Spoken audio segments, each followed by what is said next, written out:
감사함으로 그의 문에 들어가며 찬송함으로 그의 궁정에 들어가서 그에게 감사하며 그의 이름을 송축할지어다.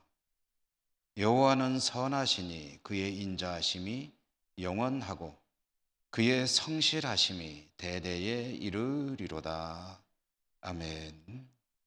거룩하신 하나님, 지난 한 주간도 한없는 은혜를 베풀어 주시고 저희들의 삶을 지켜주셨음에 감사드립니다. 하나님의 그 놀라우신 은혜들을 기억하며 오늘도 감사와 찬송과 영광을 올려드립니다. 우리 예배를 기쁘게 받아 주시옵소서. 예수 그리스도의 이름으로 기원드리옵나이다. 아멘. 1장 찬송입니다.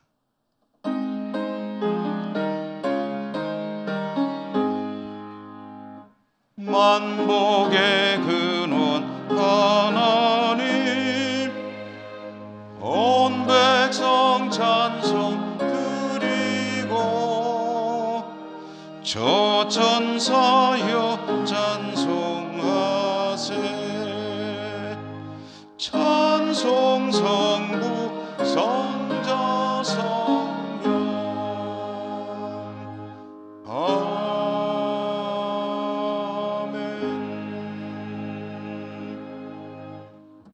고백의 기도를 함께 드리겠습니다. 긍휼과 자비가 풍성하신 자비로우신 하나님 아버지, 오늘도 저희들은 하나님 앞에 서서 지난 한 주간의 삶을 돌아봅니다. 생각할수록 하나님 앞에 죄송스러운 것뿐입니다. 말씀 신앙으로 살아야 한다고 늘 생각하고 다짐하면서도 말씀이 아니라 저희들 자신의 정욕을 따르는 삶이었음을 고백합니다. 성령님의 음성에 따라 살아야 한다고 생각하면서도 성령님의 음성이 아니라 나의 판단과 내 생각에 따라 살았음을 고백합니다. 연약한 저희들 불쌍히 여기시고 용서해 주시옵소서. 이 시간에 하나님과 저희 자신만이 아는 모든 은밀한 죄와 허물들 계속해서 침묵하며 고백합니다.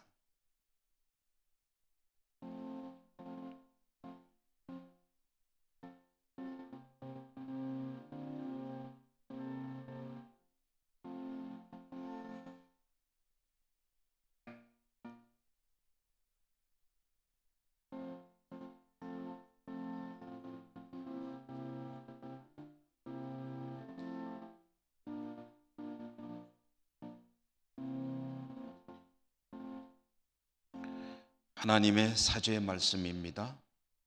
그의 노염은 잠깐이요 그의 은총은 평생이로다. 저녁에는 울음이 깃들일지라도 아침에는 기쁨이 오리로다. 아멘. 성시교도 교동문 66번 시편 150편입니다.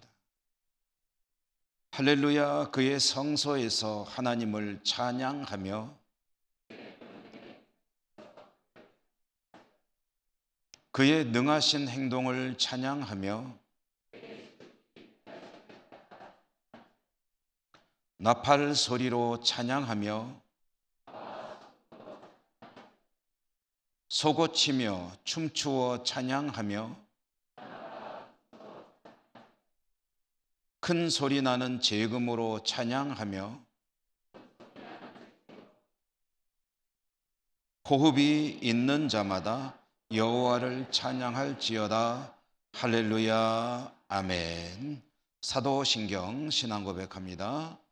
나는 전능하신 아버지 하나님 천지의 창조주를 믿습니다. 나는 그의 유일하신 아들 우리 주 예수 그리스도를 믿습니다. 그는 성령으로 잉태되어 동정녀 마리아에게서 나시고 본디오 빌라도에게 고난을 받아 십자가에 못 박혀 죽으시고 장사된 지 사흘 만에 죽은 자 가운데서 다시 살아나셨으며 하늘에 오르시어 우편에 앉아 계시다가 거기로부터 살아있는 자와 죽은 자를 심판하러 오십니다. 나는 성령을 믿으며 거룩한 공교회와 성도의 교제와 죄를 용서받는 것과 몸의 부활과 영생을 믿습니다. 아멘. 341장 찬송입니다.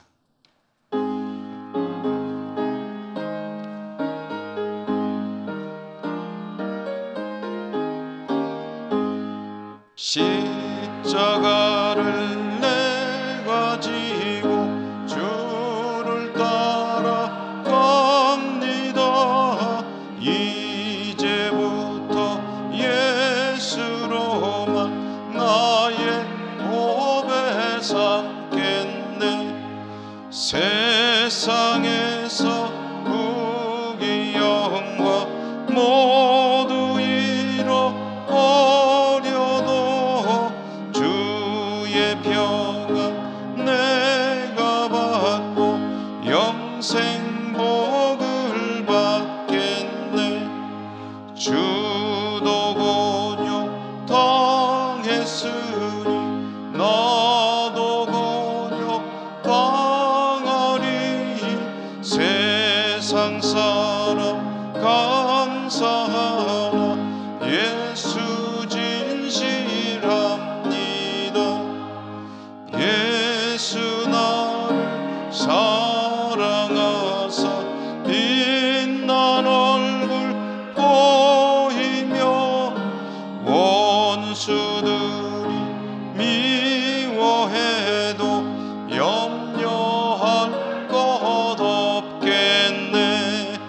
내가 핍박당할 때에 주의 품에 안기고 세상 고초 당할수록 많은 위로 받겠네.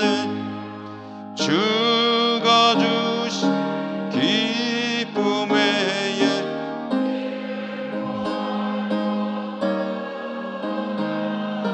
주가 나를 사랑하니 기뻐할 것뿐일세. 아멘.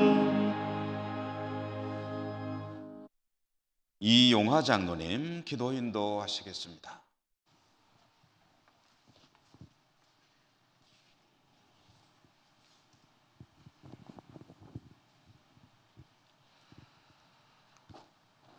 살아계신 하나님 아버지, 분주한 세상 속에서 살다가 아버지께서 허락하신 거룩한 주일을 맞이하여 하나님 전으로 발걸음을 인도하여 주셔서 감사를 드립니다. 우리들은 믿음이 부족함을 늘 아쉬워하면서도 아버지께로 가까이 가려고 하지 않는, 말씀대로 살려고 하지 않는 완악한 심령들입니다. 하나님, 우리들의 죄악을 용서하여 주옵소서. 코로나로 인해 올 한 해 성도로서의 부족한 삶을 돌아봅니다. 말씀 중심의 삶보다 각자의 편리함을 우선으로 여기며 지나온 생활을 하였음을 회개합니다. 남은 기간만이라도 철저한 말씀 중심의 생활을 통해 우리들이 하나님의 자녀로서의 하나님과 예수님을 높여드리는 거룩한 성도가 되게 하여 주옵소서. 우리 교회를 위해서 기도합니다. 한 사람 한 사람 교회 모든 구성원들이 하나님의 말씀에 귀 기울여 어떤 상황 속에서도 하나님의 음성과 뜻을 발견할 수 있는 깊은 영성을 가지게 하여 주시고, 담임 목사님을 비롯한 우리 모든 성도들은 오직 하나님을 기쁘시게 하는 삶을 통해 아름다운 예천교회를 만들어가게 하여 주옵소서. 다가오는 추수감사주일에는 전교인 총출석주일로 정하고 준비하고 있습니다. 모두가 예배에 참석하여 이 자리가 차고 넘쳐 하나님이 기뻐하시는 행사가 되게 하여 주옵소서. 유혹이 많은 세상 속에서 믿음 지키며 산다는 것이 결코 쉬운 것이 아님을 알기에 성령님의 도우심을 간절히 구하옵니다. 하나님께서 우리에게 주신 거룩한 영과 강건한 육체를 가지고 교회와 이웃을 위해 충성과 봉사하며 현재 믿음 생활에 만족하거나 자만하지 말고 하나님 나라의 지경을 넓혀가는 성도들이 되게 하옵소서. 현재 국가에서는 2022년 대통령 선거라는 아주 중대한 일이 진행되고 있습니다. 우리 믿음의 사람들은 어떻게 정치에 동참하고 각자에게 주어진 소중한 권리를 행사해야 할지를 기도하며 참여하게 하시고, 다음 대통령은 이념과 정파를 떠나 오직 대한민국의 미래와 우리 국민들을 위해 자기의 모든 것을 내어놓을 수 있는 사람이 지도자로 당선되게 하여 주옵소서. 원하든 원치 않든 그 결과에 대하여는 인정하며 그 뒤에서 역사하시는 하나님의 섭리를 발견할 수 있는 이 나라의 모든 믿음의 사람들이 되게 하여 주옵소서. 국내의 미자립 교회들과 해외 선교지 현장의 주의 종들에게 하나님의 능력이 나타나셔서 그곳이 하나님께서 거하시는 거룩한 땅이 되게 하시고, 그들의 눈물 어린 간구와 수고들이 많은 결실을 보게 하여 주시옵소서. 이 시간에도 원치 않는 질병으로 인해 어려움에 처해 있는 우리 가족들에게 하나님께서 위로하여 주시고, 그 아픔이 하나님과 더욱 깊이 교제하는 삶이 되도록 저들에게 견딜 힘을 주소서. 그리고 이 예배를 기억하게 하여 주시옵소서. 하나님의 종이 견디는 자란 제목으로 준비한 말씀을 전합니다. 우리들이 거룩한 자녀로 살기를 원하시는 하나님의 귀한 음성을 듣는 시간이 되게 하여 주시고, 성령님께서 함께 하시는 거룩한 예배가 되게 하옵소서. 호산나 찬양대가 찬양을 드립니다. 부르는 자와 듣는 자가 같은 마음으로 하나님께 영광을 돌리는 찬양이 되게 하여 주시옵소서. 예수님 이름으로 기도합니다. 아멘.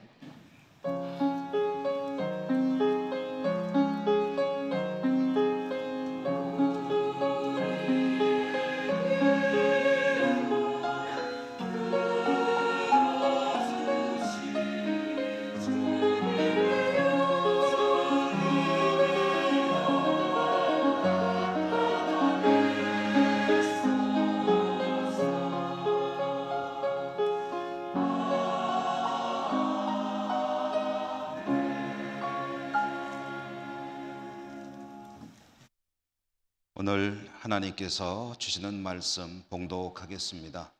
신약성경 마가복음 13장 9절에서 13절까지 봉독합니다.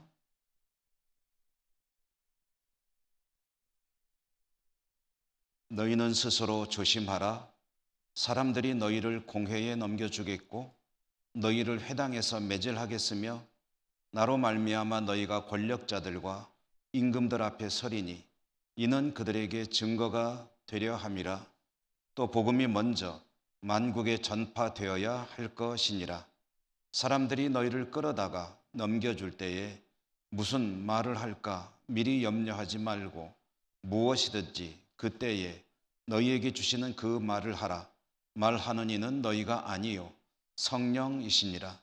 형제가 형제를, 아버지가 자식을 죽는 데에 내주며 자식들이 부모를 대적하여 죽게 하리라. 또 너희가 내 이름으로 말미암아 모든 사람에게 미움을 받을 것이나 끝까지 견디는 자는 구원을 받으리라. 아멘. 호산나 찬양대 찬양 하나님께 올려드리겠습니다.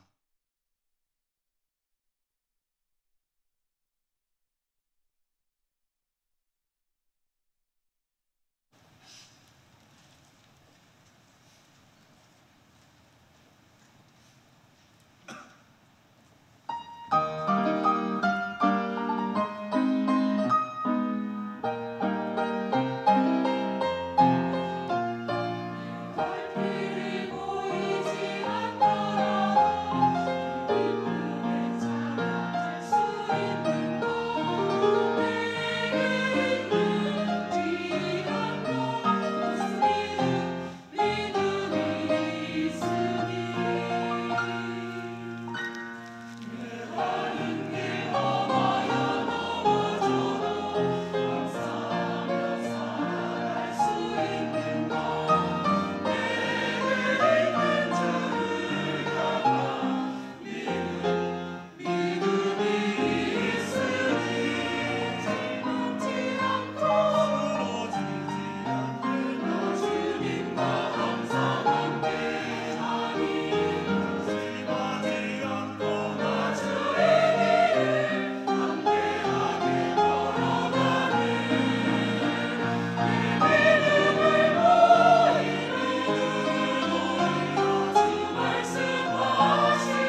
아멘.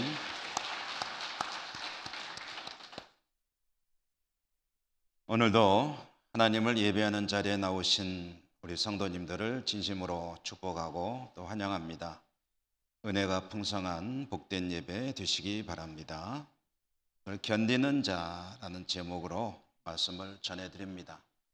말씀을 9절부터 13절까지만 읽었습니다만은 13장 앞부분의 말씀을 함께 묶어서 오늘 본문으로 삼아 여러분들에게 전해드리겠습니다. 예수님은 십자가에 달리시기 전 한 주간을 예루살렘 성에서 보내셨습니다. 일과를 보면 낮에는 주로 성전에서 가르치시고 또 이런저런 일로 도전하거나 또는 가르침을 청하거나 하는 사람들과 대화를 하기도 하고 하면서 일정을 보내셨고요. 이제 하루 일과가 마쳐질 때쯤 되면은 성전을 나오셔서 동쪽으로 약 3km 정도 떨어져 있는 베다니 마을에 가서 묵으시면서 성전을 왕래하고 이렇게 하루하루 일정을 보내고 계셨습니다. 오늘 우리가 읽은 이 말씀은 그 하루 중에 요일로 따지면 화요일로 추측이 되는데요. 하루의 일정 그날도 마치고 성전에서 나오던 중에 그리고 나온 후에 있었던 이야기입니다. 예수님께서 성전에서 나오실 때 마음이 상당히 무거우셨습니다. 성전에서 있던 일들이 예수님의 마음을 무겁게 한 것이죠.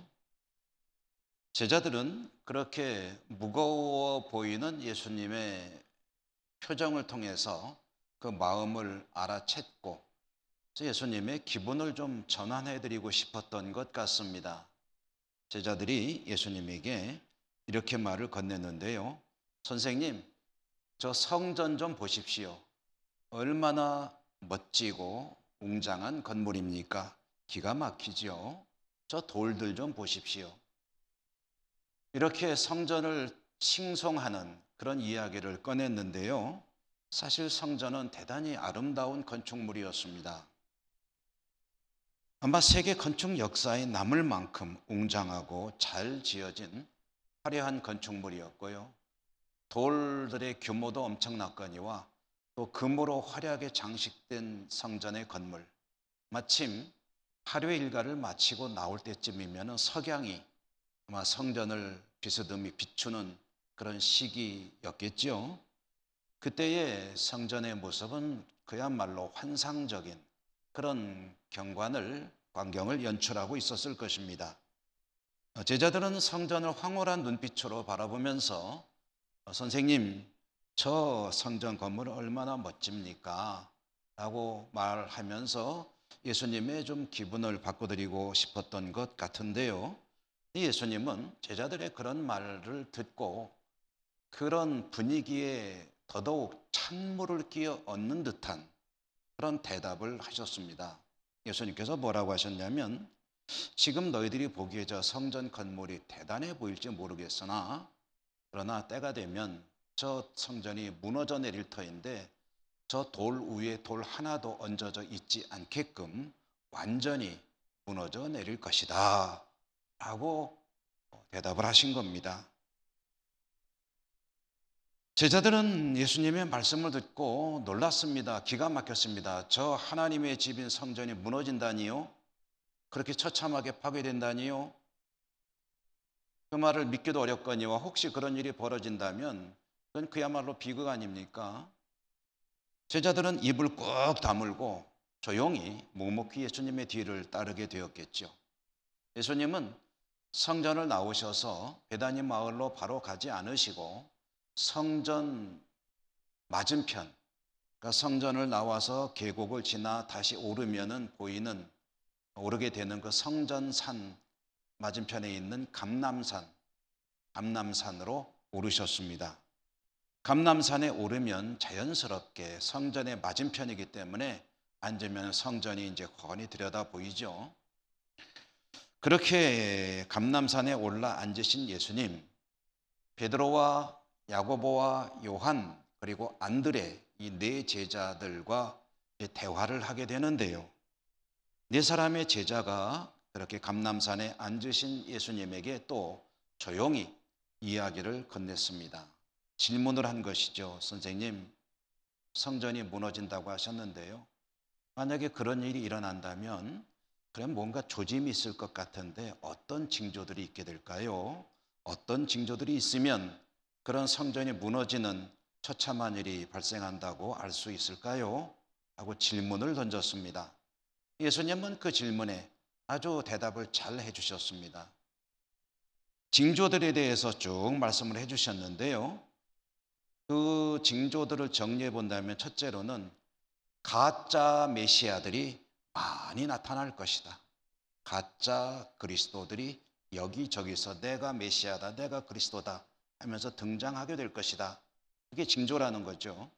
또 한 가지는 난리와 전쟁의 소문이 들려올 것이다. 난리, 전쟁. 그 다음에는 민족과 민족이, 나라와 나라가 전쟁을 치열하게 할 것이다. 그것도 징조라는 거죠. 그다음에 네 번째로는 지진과 기근과 같은 자연재해들이 이제 이어질 것이다 라고 예수님께서 말씀을 하셨습니다. 그러니까 예수님은 이런 일들이 있게 되면 성전이 무너지는 것의 징조가 되는 것이다 라고 말씀을 하신 것인데요. 우선 예수님께서 말씀하신 성전이 무너진다는 것, 그것은 두 가지 의미를 동시에 가지고 있는 말씀입니다. 첫째로는 예루살렘 성전, 그 건물이 무너지는 것을 의미하는 말씀이기도 합니다. 예수님께서 십자가에 죽으시고 부활 승천하시고 약 30여 년이 지났을 때 이스라엘 땅에는 처참한 전쟁이 벌어졌습니다. 유다 전쟁이라고 불리우는 전쟁인데 로마 군대가 예루살렘 성으로 진입해가지고 예루살렘 성을 완전히 그냥 초토화를 시켰습니다. 그때에 성전도 정말 무너져 내렸는데 그야말로 돌 위에 돌 하나도 남지 않는 그런 처참한 파괴가 있게 되었습니다.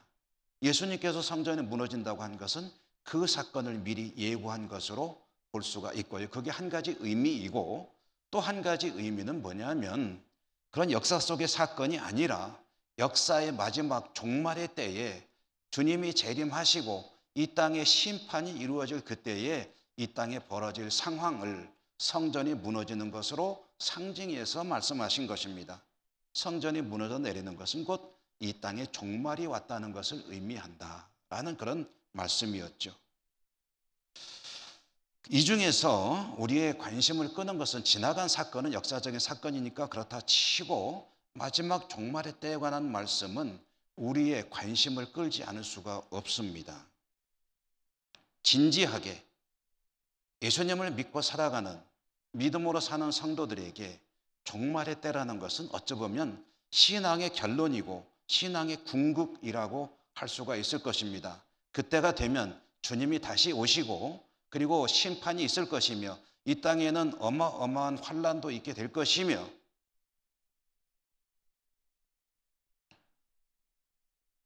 그때에 주님을 믿고 믿음을 지킨 믿음의 사람들은 영원한 나라, 영생으로 들어간다는 것, 그것이 우리의 사실 믿음의 핵심이고 가장 중요한 요체가 되지 않겠습니까?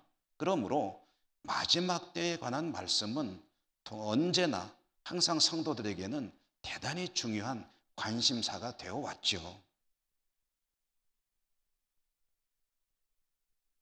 주님께서 말씀하신 이 징조들을 통해서 마지막 때에 대해서 계시를 이제 하신 것인데요. 그런데 이 징조들이 있으면 주님이 오시는 것인가? 이 징조라는 관점에서 보면은 문제가 좀 있습니다. 왜 그러냐 하면은요, 이 징조들이 있으면 주님이 오신다고 생각을 하게 될 텐데, 주님께서 징조라고 말씀하신 이 일들은 역사 이래로 계속해서 있던 일들이거든요. 징조라는 것은 없던 일이 갑자기 어떤 상황이 발생하면 아이고 이게 무슨 징조인가 보다 하고서 받아들이게 되는데, 항상 있는 일이라는 것은 징조가 될 수가 없죠.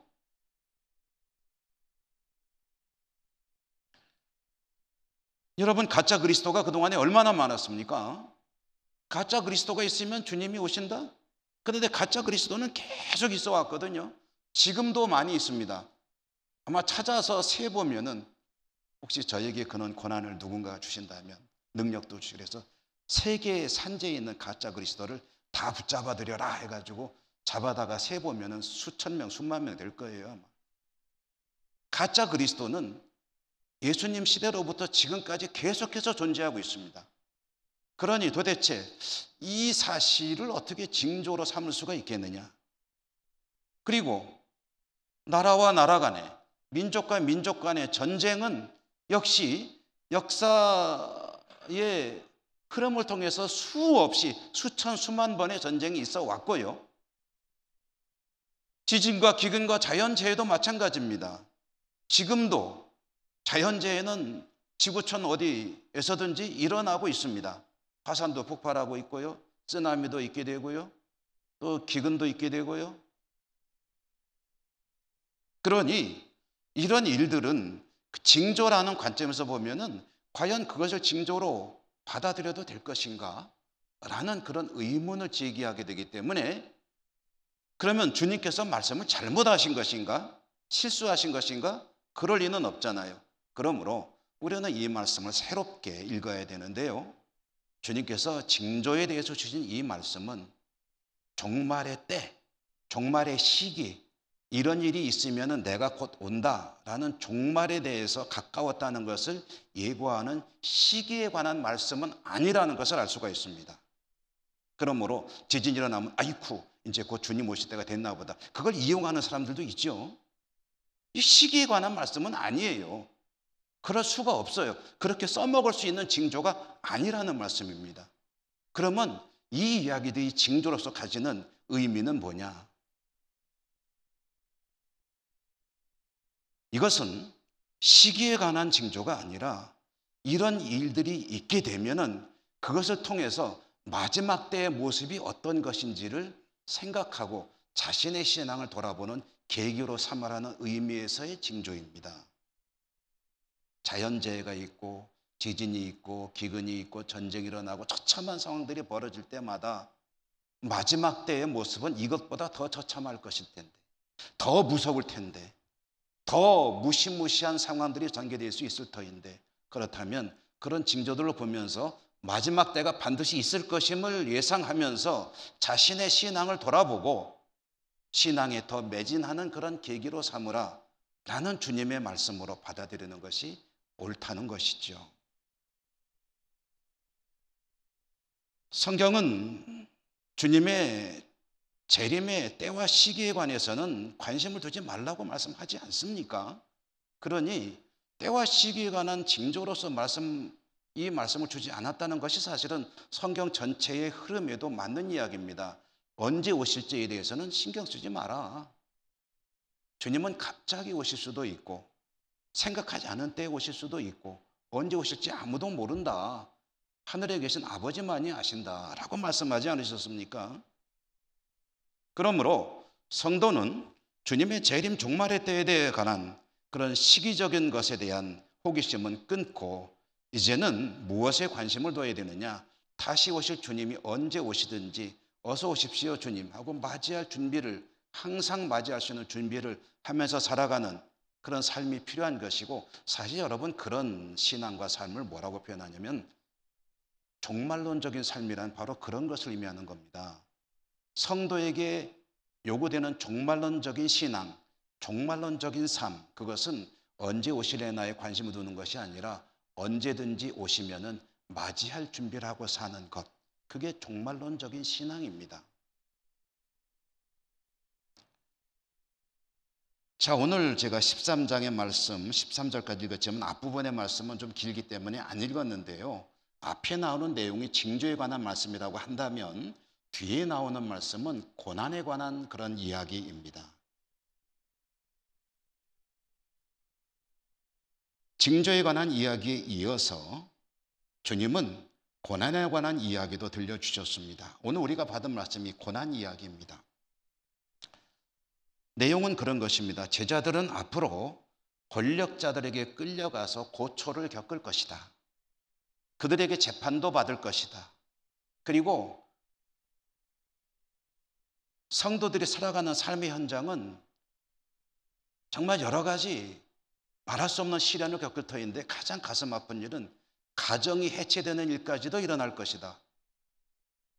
형제가 형제를, 부모가 자식을, 자식이 부모를 대적하여 그들로 하여금 고난과 시련과 심지어는 죽음에까지 이르게 하는 일도 있을 것이다. 또한 주님을 믿고 살아가는 제자들, 그들은 주님을 믿는다는 사실 때문에 세상으로부터 미움을 받게 될 것이다. 그런 와중에서 이런 시련과 고난으로 점철된 뒤범벅된 세상을 제자들이, 성도들이 살아가게 될 터인데, 그런 와중에서 그들을 통해서 복음이 전해질 것이다. 그러니까 오늘 주님께서 주신 이 말씀을 좀 크게 본다면, 주님 승천 이후에 다시 오실 때까지 세상에는 이런 일들이 많이 있을 터인데, 그것이 종말의 때의 모습을 미리 보여주는 예고편이라고 한다면, 그것들을 바라보면서 성도들은 세상 속에서 비록 고난을 당하겠으나 성령님의 도우심 가운데 복음의 증인으로 복음을 전하며 살 것이요, 그와 같이 살아가는 성도들이 정말 중요하게 여겨야 하는 일이 한 가지 있습니다. 그런 세상을 살아가는 성도들이 정말 잊지 않고 기억하며 힘써야 될 일이 한 가지가 있다. 그게 오늘 우리에게 주신 말씀의 마지막 말씀인 13절의 말씀인데요. 여러분 13절 말씀을 한번 같이 읽어보실까요? 읽습니다. 시작. 또 너희가 내 이름으로 말미암아 모든 사람에게 미움을 받을 것이나 끝까지 견디는 자는 구원을 받으리라. 아멘. 내 이름으로 모든 사람에게 미움을 받는다는 것은 예수를 믿는다는 이유로 사람들이 싫어하고, 때로는 증오하고, 때로는 위해를 가하고, 힘겨운, 때로는 부당한 차별 대우를 당하고 하는 그런 세상을 살게 될 것이다. 그것이 성도의 삶이라는 거예요. 그런 세상을 살아가면서 징조들이 있을 때마다 마지막 때의 모습을 머릿속에 연상하면서 무엇에 힘써야 되느냐? 오늘 말씀에 보니까 뒷부분에 나오죠. 끝까지 견디는 자는 구원을 받으리라. 끝까지 견디는 자는 구원을 받으리라. 여러분, 저와 여러분 우리들의 신앙의 궁극이 뭐라고요? 많은 것들을 이야기할 수 있겠지만 결국 한 가지만 이야기한다면 구원 아니겠습니까? 구원.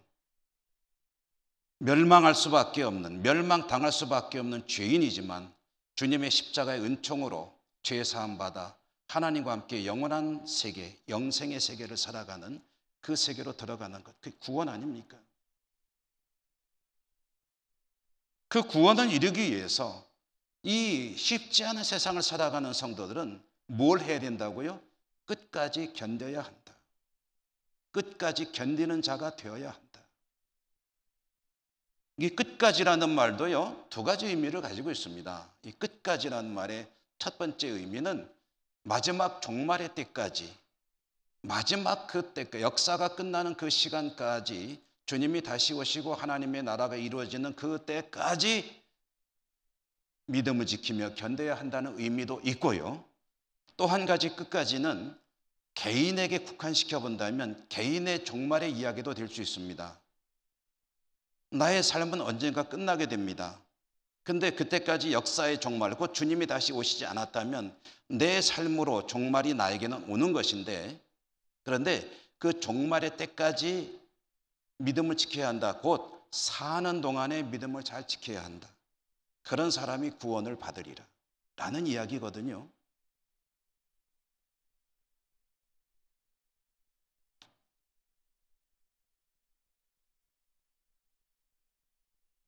제자들의 삶은 그 이후에 주님 말씀대로 되었지요. 그들은 시련과 환난과 핍박, 박해 속에서 고난의 삶을, 연속되는 고난의 삶을 살았습니다. 그들이 전 세계 각 곳을 향해 흩어져서 복음을 전하며 살았지만 그들의 삶은 참으로 힘겨운 것이었습니다. 그리고 참으로 참혹하게 죽음을 당한 이들이 대다수였습니다. 그러나 성령의 역사 가운데 그들은 복음의 증인으로 살았고, 그렇게 하면서 복음이 전파되고 교회가 세워지고 복음은 전 세계를 향하여 확산되게 되었죠. 그리고 그 이후에 살았던 성도들의 삶도 뭐 크게 다르진 않습니다. 믿음을 지키며 살려고 하면 할수록 세상은 참 어려운 그런 곳이었죠. 여러분 그렇지 않습니까? 기독교인으로 좀 더 진지한, 좀 더 참다운 기독교인으로 살려고 하면 할수록 세상은 좋아하기보다는 미워하는 경우가 더 많습니다. 꺼려하는 경우가 더 많습니다. 기독교인으로 살기 때문에 좀 전에도 말씀드렸지만 차별을 당하기도 하고 제한을 당하기도 하는 나라가, 사회가 얼마나 많은지 모릅니다. 교회는 세상으로부터 칭송을 받을 때도 때로는 있지만 그보다는 대체로 시기 질투, 나아가 비판의 대상이 될 때가 더 많습니다. 우리들은 그런 사실로 인해서 가슴 아파하죠. 그런데 그것은 어쩌면 당연한 것이라고 생각해도 될 것 같습니다. 왜냐하면 주님이 이미 말씀하셨잖아요. 세상이 너희들을 내 이름으로 인하여 미워할 것이다. 세상이 미워한다는 거예요. 그렇게 시련과 고난과 어려움이 끊이지 않는 세상을 살아가는 교회요, 성도인데요. 그런 현실 가운데서 절대로 소홀히 하거나 포기하거나 잊어서는 안 되는 주님의 명령. 그것이 바로 오늘 13절 말씀에 들어있습니다. 뭐 해야 된다고요? 끝까지 견뎌야 한다. 여러분, 끝까지 견뎌야 합니다. 견딘다고 하는 말은 어떤 의미냐면은 여유로운 건 아니죠. 넉넉한 것을 견뎌낸다고 하진 않죠. 근근히 감당해 나가는 것을 우리는 견딘다고 말하죠. 믿음을 지키는 일은 견뎌내는 일입니다. 견뎌내야 합니다. 여유 있게, 넉넉하게, 충분하게, 아주 내가 가지고 있는 자원의 요만큼만 써도 될 만큼 그렇게 풍성한 가운데 감당해 나간다면 참 좋겠죠. 그런데 그럴 수 있는 이가 얼마나 될까요? 신앙을 지키는 일은 그렇게 여유롭게 되는 일이 아니라 겨우 근근히 감당하며 나가는 그런 것이다. 여러분, 살림도 그렇잖아요. 살림도 여기 계신 여러분들의 살림이 정말 여유롭고 넉넉하고 풍성해서 정말 아무 근심 걱정 없이 살아가는 분들이 얼마나 되겠습니까? 제한된 수입을 가지고 이렇게 쪼개고 저렇게 쪼개고 근근히 하루하루를 살아가는 게 서민들의 삶 아니겠습니까? 신앙도 그런데 그렇게 근근히 하는 것인데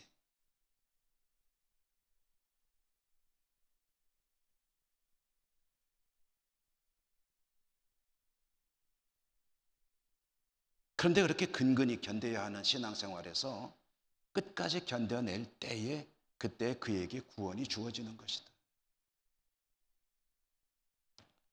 마태복음 6장에 보면 주님께서 성도의 삶에 대해서 그야말로 핵심 중에 핵심이 되는 말씀을 주셨죠. 6장 33절에 보면 너희는 먼저 그의 나라와 의의를 구하라 라고 말씀하셨습니다. 이것은 뭐 이해가 쉽진 않지만 좀 쉽게 말을 좀 바꿔본다면 하나님의 뜻과 하나님께서 원하시는 것을 중심에 두고 살아가라, 그런 말씀이기도 합니다. 그런데 그렇게 하나님 중심으로 하나님 바라보며 믿음의 삶을 살라고 하는 6장 33절의 말씀에 이어서 34절에서는 주님께서 이렇게 말씀하세요. 내일 일은 내일 염려하라. 한날의 괴로움은 그날의 족하니라 라고 말씀하세요. 내일 일은 내일 염려하라. 여러분, 그게 무슨 뜻일까요? 어렵게 생각할 필요가 없습니다. 내일 일은 내일 염려하고 라는 말은 오늘은 오늘의 일에 집중하라는 뜻이겠죠. 오늘은 오늘의 삶에 집중하라. 우선은 오늘에 집중해야죠. 오늘 지금 이 자리에서 내가 선택하고 지켜야 될 신앙은 무엇인가? 그것이 먼저 고려되어야 되고 이루어져야 되고, 그렇게 지금 여기 이 자리에서 내가 해야 될 신앙 행위, 그것이 무엇인가를 찾아서 하나하나 해 나가는 것이 그게 바로 견뎌내는 것이다 라고 적용을 할 수도 있겠습니다. 멀리 내다보고 앞으로 한 달 후에 1년 후에 10년 후에 이런 여러 가지 일들까지 생각할 거 없다. 지금 당장 여기서 해야 될 일부터 행하라 라는 것이죠. 등산하는 분들이 그런 말을 하더군요. 산을 오를 때에 저 멀리 봉우리 끝을 바라보고 올라가려고 하면 힘들어서 못 간다는 거예요. 그저 발밑을 바라보고 뚜벅뚜벅 한 걸음 한 걸음 오르다 보면은, 그렇게 계속해서 한 걸음씩 옮기다 보면은 정상에 올라가 있게 된다. 내일 또 내일, 한 달, 1년 앞으로 나의 신앙 여정을 다 생각해보고 이렇게 저렇게 이런 것들을 생각하다 보면은 굉장히 큰 무거운 짐으로 다가올 수가 있습니다. 그런 것들은 잠시 유보해 두고 이 어려운 세상 속에서 믿음을 지키며 살아야 될 우리들, 당장 오늘 지금 여기서 해야 할 일이 무엇인가, 그리고 그것 하나만이라도 먼저 해 나가자라고 신앙의 결단을 하고 한 걸음 한 걸음 옮기다 보면은 어느 날 마지막 그때에 우리 하나님의 나라에 있게 될 것이다.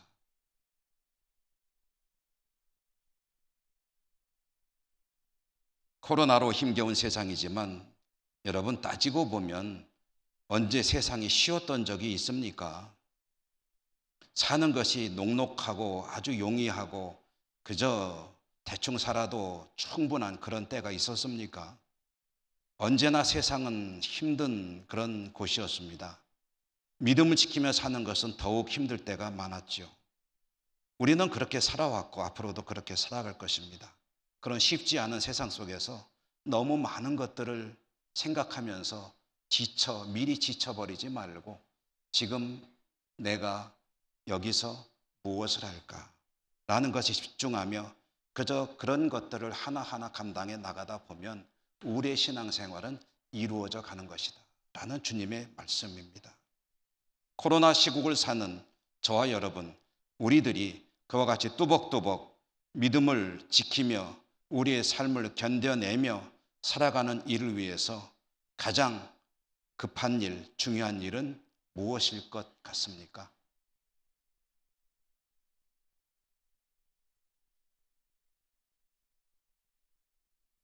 여유가 있어 봉사도 하고 또 여러 가지 이 신앙 행위들을 다 할 수 있으면 더 좋겠죠.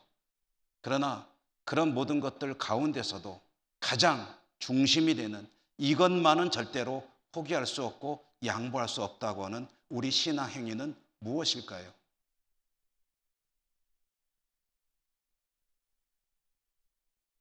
그것은 예배입니다. 하나님을 예배하는 일. 하나님을 예배하는 일은 절대로 양보해서도 안 되고 또 미루어서도 안 되고 그리고 포기해서도 안 되고 타협해서도 안 되는 일입니다. 하나님을 예배하는 일은 지금 당장 우리가 한 걸음 한 걸음 뚜벅뚜벅 믿음의 길을 걸어 나갈 때 어떤 상황이 있더라도 하나님을 예배하는 자리에 나와 하나님을 예배하는 일을 행할 때 그것이 바로 견뎌내는 신앙의 핵심 중에 핵심이 될 것입니다. 코로나로 인해서 세상 많이 변했습니다. 교회도 많이 변했습니다. 앞으로 더 많이 변할 것입니다. 또 어떤 질병이 나올지 모릅니다. 앞으로 세상은 끊임없이 변하고 그리고 교회도 많은 어려움을 겪게 되겠지만 그런 가운데서도 반드시 하나님의 나라에 들어가야 될 구원에 이르러야 될 저와 여러분 견디기 위해서 해야 될 한 걸음 한 걸음 예배 생활 예배 생활에서는 절대 실패하지 않는 저와 여러분, 우리 모두가 될 수 있기를 간절히 소망합니다. 기도하겠습니다. 하나님, 감사합니다. 세상은 주님의 때로부터 지금까지 많이 힘들고 믿음을 지키며 산다는 것은 더욱 힘든 세상을 저희들이 살아가고 있습니다. 코로나로 인해서 많은 것들이 변하고 있고 교회 모습도 여러 가지로 변하고 있지만, 그러나 변할 수 없는 것, 우리의 신앙의 발걸음에 결코 양보할 수 없는 것, 하나님을 예배하는 성도로 사는 것, 오늘 말씀을 통해서 들려주시니 감사합니다. 끝까지 견디는 자는 구원을 받으리라 하셨으니 견디는 일에 성공하는 저희 모두가 되게 하여 주옵소서. 성령님 도와주시고 하나님을 예배하고 복음의 증인으로 사는 저희 모두가 될 수 있도록 축복하여 주시옵소서. 예수님 이름으로 감사하고 기도 올리옵나이다. 아멘. 342장 찬송하시며 봉헌하시겠습니다.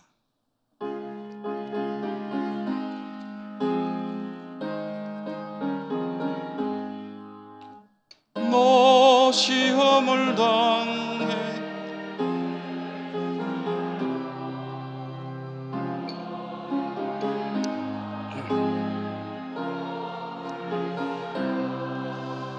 너 시험을 이겨 새 힘을 얻고 주 예수를 믿어 늘 승리하라. 우리 구주의 힘과 그의 위로를 빌라. 주님 내 편에 서서 항상 도우시리. 내 친구를 삼가 잘 선택하고 너 언행을 삼가 늘 조심하라. 너 열심을 다해 늘 충성하고 온 정성을 다해 주 봉사하라. 우리 구주의 힘과 그의 위로를 빌라. 주님 내 편에 서서 항상 도우시리. 잘 이기는 자는 상 받으리니 너 낙심치 말고 늘 전진하라. 내 구세주 예수 힘 주시리니 주 예수를 믿어 늘 승리하라. 우리 구주의 힘과 그의 위로를 빌라. 주님 내 편에 서서 항상 도우시리. 은혜로우신 하나님, 오늘도 하나님 앞에 나와 예배드리는 복을 저희들에게 허락해 주시고 또 예배드리러 오는 저희들이 하나님께 올려드릴 예물을 가지고 올 수 있도록 저의 삶의 형편을 돌보아 주시며 채워주신 것 감사합니다. 모든 것이 하나님의 은혜입니다. 그 믿음으로 그 중에 일부를 거룩하게 정성껏 구별해 가지고 나왔습니다. 올려드립니다. 기쁘게 받아주시고 드리는 저희들의 삶이 비록 어려운 세상을 살아가고 있으나 믿음을 지키고 견디는 일에 승리하는 저희 모두가 될 수 있도록 축복하여 주시옵소서. 예수님 이름으로 감사하고 기도드립니다. 아멘.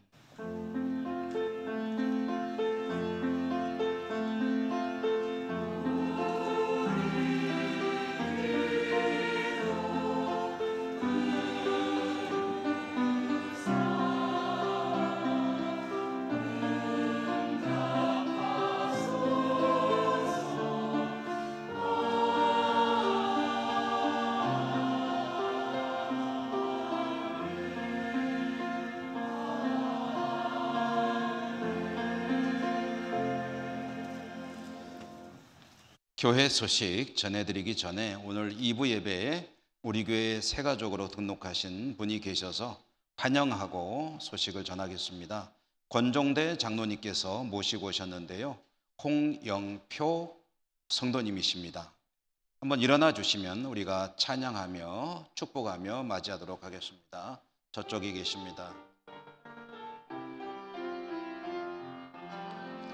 주의 사랑으로 환영합니다.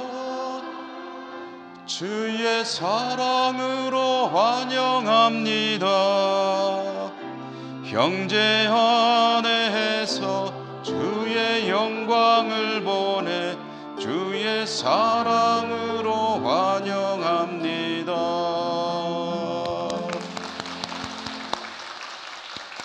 네, 앉아 주십시오. 교회 소식입니다. 우선 다음 주일은 추수감사주일입니다. 하나님께 한 해의 삶을 축복을 감사하는 주일이면서 동시에 우리 교회는 이제 전 교인 총출석주일로 지키기로 해서 지난주에 이미 광고를 드렸죠. 이것은 그동안에 코로나로 인해서 여러 가지 제약도 있고 또 스스로 또는 직장에서나 여러 가지 일들로 인해서 하나님 앞에 나와 예배 드리는 것이 쉽지 않았던 그런 상황이었는데요. 이제 윗 코로나 시대로 접어들고 또 우리 교회는 과거의 모습을 최대한 회복해야 되겠다 하는 그런 취지로 우리 당회에서 논의 끝에 이 추수감사주일에 전 교인이 함께 나와서 예배드리는 주일로 해서 우리 교회 회복의 계기로 삼아보자 하고 결정을 했습니다. 우리 오늘 이렇게 예배드리는 우리 교우들은 물론이고 주변에 그동안에 혹시 예배드리기 어려워했던 분들 잘 격려하고 독려해서 총출석 주일이 잘 지켜주시도록 힘써 주시면 고맙겠고요. 또 출석을 잘한 그런 지역에는 선물도 준비가 되어 있습니다. 꼭 받아가시기 바랍니다. 선물은 어떻게 주느냐? 일정 교회에서 정한 비율 이상으로 성도들이 출석을 잘 해주시면 수고하셨다고 선물을 드릴 것입니다. 한 분도 빠짐없이 받아가실 수 있기를 바랍니다. 아이고 참 바랍니다. 그래, 힘써 주시기 바라고요. 그 다음에 정기총회 남선교회와 여전도회 바울의 안수집사회 주보의 시간 장소 잘 보시고요. 그리고 총회 꼭 참석하시기 바랍니다. 해당되시는 분들이. 영준호의 행사는 목사회 산행이 월요일 내일 오전 10시 소백산 자락길에서 있게 되겠고요. 2022년을 위한 정책당회는 오는 목요일에 있게 되겠습니다. 오후 6시부터 있게 되겠고요. 구역장 모임이 지난 금요일부터 시작이 되었습니다. 그동안에 못했는데 이제 구역장일부터 모이는 일을 다시 재개했는데 지난 금요일에는 우리 구역장님들과 지역장님들의 출석률이 많이 저조했습니다.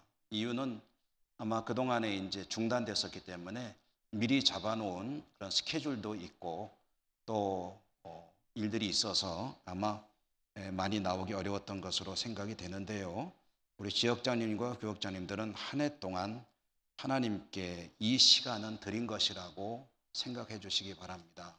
금요일 오전 시간에 다른 개인적인 일이나 또는 스케줄 행사들은 최대한 피해 주시고 이날은 하나님께 나와 함께 교회 소식도 나누고 식구들도 돌보는 그런 시간으로 삼아 주시기를 부탁드립니다. 추수감사주일에는 강단 장식을 우리가 생산한 주로 어떤 농산물 같은 것들을 가지고 강단 장식을 하게 되겠는데요.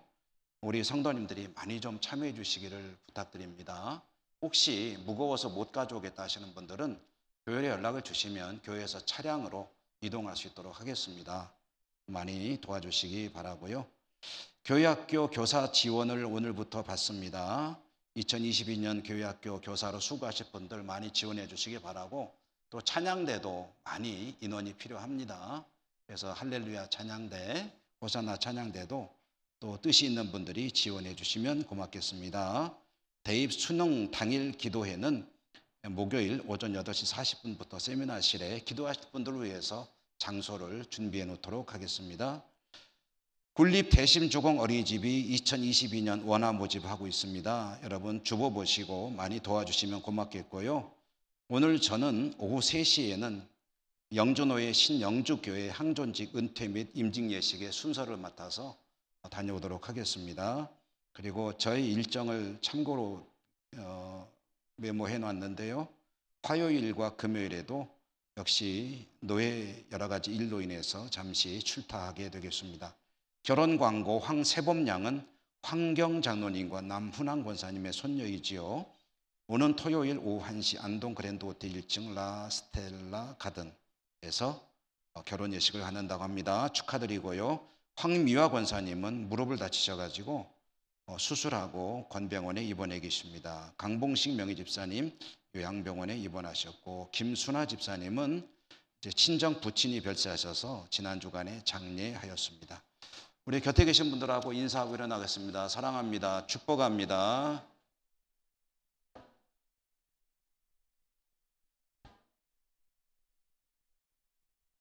주 기도송과 축도로 예배를 마치겠습니다.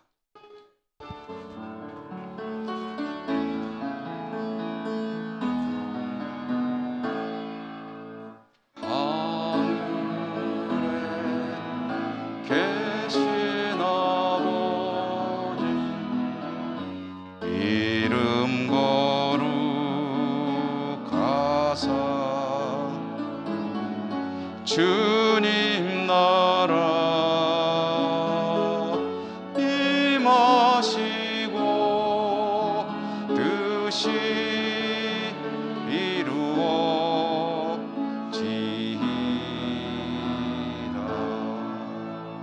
일용할 양식 주시고 우리들의 큰 죄 다 용서하옵시고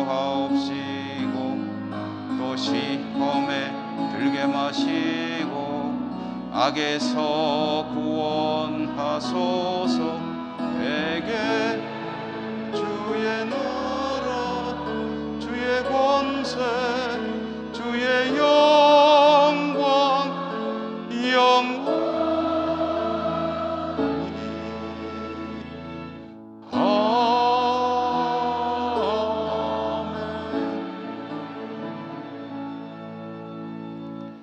자비로우신 하나님, 하나님을 예배하고 주의 백성들이 다시 삶의 자리로 나갑니다. 어디를 가든지 믿음을 지키고 견디고 승리하고 하나님의 영광을 드러내는 주의 백성들로 살아갈 수 있도록 인도하시고 축복하여 주옵소서. 각지 흩어져 살아가는 우리 사랑하는 모든 가족들 있는 곳마다 하나님께서 긍휼과 자비를 베풀어 주시고 은혜 풍성히 내려 주시옵소서. 예수님 이름으로 감사하고 기도드립니다. 아멘. 주 예수 그리스도의 은혜와 하나님 아버지 사랑과 성령님 교통하심이 주의 백성들 머리 위에와 저들의 모든 삶의 자리 위에 항상 함께 계시옵기를 축원하옵나이다. 아멘.